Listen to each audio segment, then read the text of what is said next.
the way I would have gifted mama gifted hands with these hands, Christmas would have came early for that. You hear me? And I would still be whooping that mother African lady for pulling out my mother hair after I done paid this bitch. Let me tell y'all something. Women, we need to start carrying, because the way I would have aired that mother out, everybody is good and got. Do you hear me? Don't give me no mother price, bitch, then get mad when I pay you that mother price. If you are calling to give me any kind of ill will or ill intent, I do not care. I do not care for your Americans. I do not care for your hair. You are stuck for, you are prejudiced, and you're ridiculous. To hell with you all. I will never care about your money. Your money is not needed. Hello, babies.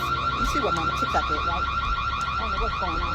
But anyway, ain't nobody check for them. It's closed. Ain't nobody in there. You see it, don't you?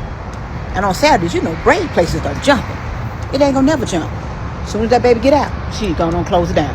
You see down there covered up the windows. Ain't gonna do no good. Ain't nobody checking for you, boo-boo. Ain't nobody never going there. Don't worry about these American dollars. You'll never see none.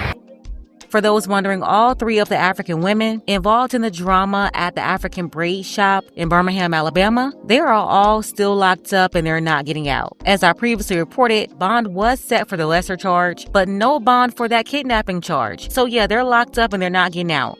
And of course, the owner isn't there to run her business. That's why the shop is closed.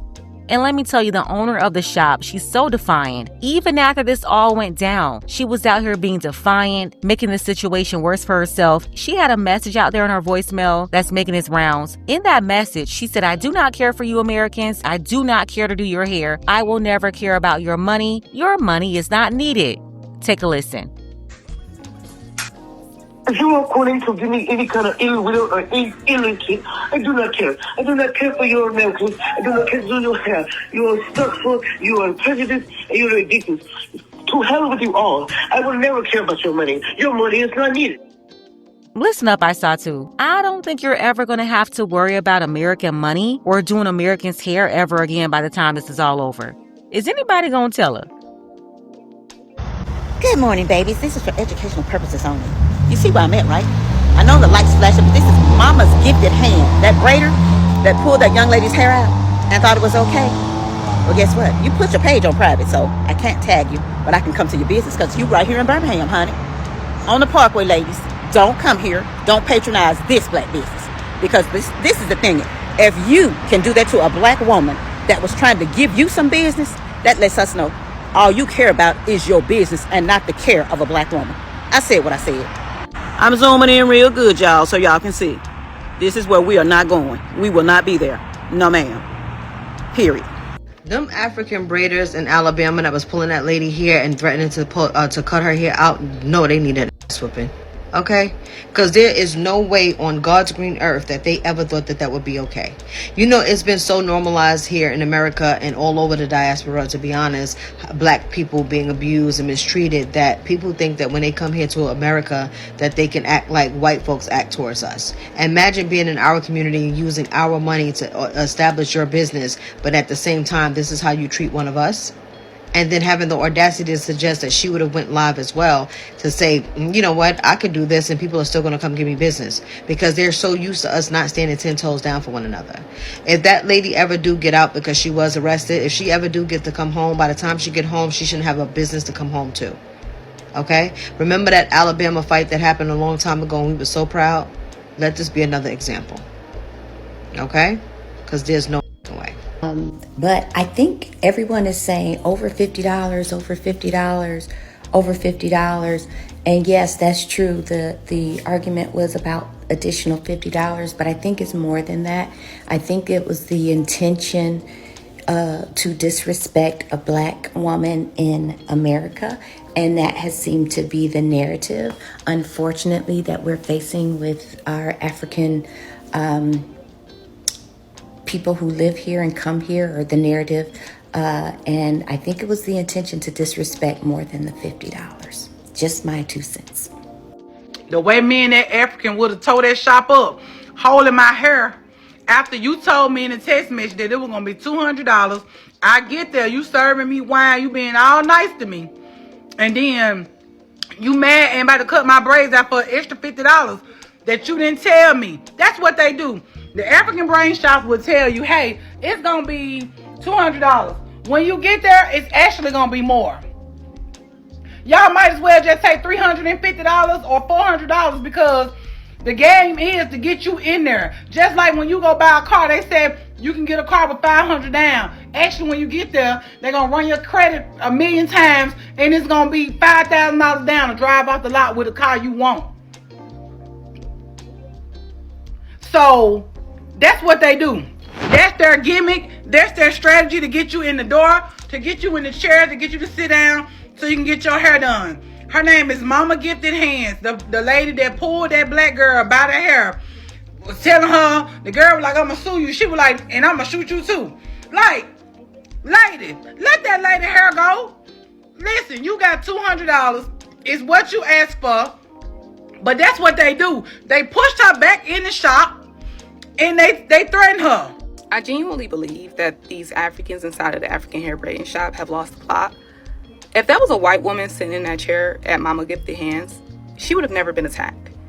Why is y'all first instinct to attack us? Why? Why is there a misunderstanding and then y'all go straight for the attack? To the point where you rip her braids out of her head. To the point where you know you're being recorded and you're arrogant about it. You don't give a fuck. Did you forget why you are here? Did you forget that everybody in your community is not here legally? Did you forget what's happening right now in America with ICE, right? Did you forget that your community is top on the list of being targeted? It's just not Hispanic people, right? Is it not that bad over there? Now, I'm not saying the whole continent of Africa is fucked up, but I promise you, it's a privilege to be in this country. It's a privilege to be able to come here and educate yourself and make good, decent wages. It's a privilege, and everybody don't have the opportunity over there in Africa. I don't give a fuck what part are you from, what country you from, right? Everybody don't have that opportunity. Stop acting like your elders sacrifice and hard work isn't worth to the point where you're willing to lose everything that they've worked for. Stop acting like you won't be disgraced in your community. Stop acting like you don't have any type of understanding of what I'm talking about. This entitlement, this prejudice that you have towards the number one group of people that make it possible for y'all to feed y'all families and take care of y'all loved ones, y'all need to stop it. Because whatever y'all may have believed that we're ignorant and we're lazy and we don't have any common sense, y'all are going to fuck around and find out. These educated black women that's looking at y'all like y'all sideways, they're going to start calling the health department. They're going to start calling ICE. They're going to start calling the IRS. They're going to start policing y'all. Making sure that all y'all ducks are in a row. Making sure that there's nobody illegal in the motherfucking establishments. Do y'all really want that? I don't think no one does. And I'm just being honest. I'm not anti-African, but I'm also pro-American, black American. You're not going to treat my people like and think I'm going to be in cahoots with nothing or trying to excuse anything. The elders need to get this new generation checked. Because they got it, the game f***ed up. Y'all got the game f***ed up, for real. And some Africans did my hair like this. So I ain't anti-African hair braiding shop. But that video was concerning. And if that happened at the shop that I go to, I would never go there again. Ever go there again. And I would be going out of my way to get it closed. Literally. At the end of the day, it wasn't just about the $50 they tried to scam, because let's be clear, that's a scam. Telling somebody they have to pay $200, asking them to bring cash, then they bring the $200 cash, give you the money, then you try to pressure them for more money before they can leave? That's a scam. People keep saying she ruined her life over $50. Nah, she ruined her life being disrespectful. That's right, she ruined her life being out of order while trying to scam an extra $50 out of somebody she didn't have any respect for in the first place. You heard the lady. She said it in the voicemail. I do not care. I do not care for your necklace. I do not care to do your hair. She said, I don't care for y'all. I don't care to do your hair. Her own contempt for Black Americans and disrespect, that's what ruined her life. And that's why she's still locked up and they won't let her out. In my Akon voice. Special thank you to Charles H. I appreciate you, Charles, for your support. Day one supporter. You can show your support as well. The link to PayPal is below. Ladies, fellas, want a balanced analysis, want the truth from a woman's perspective? Then you're going to want to subscribe to this channel. And don't forget to like and share. If you are calling to give me any kind of ill will or illicit, I do not care. I do not care for your necklace. I do not care to do your hair. You are stuck for, you are prejudiced, and you're ridiculous. To hell with you all. I will never care about your money. Your money is not needed.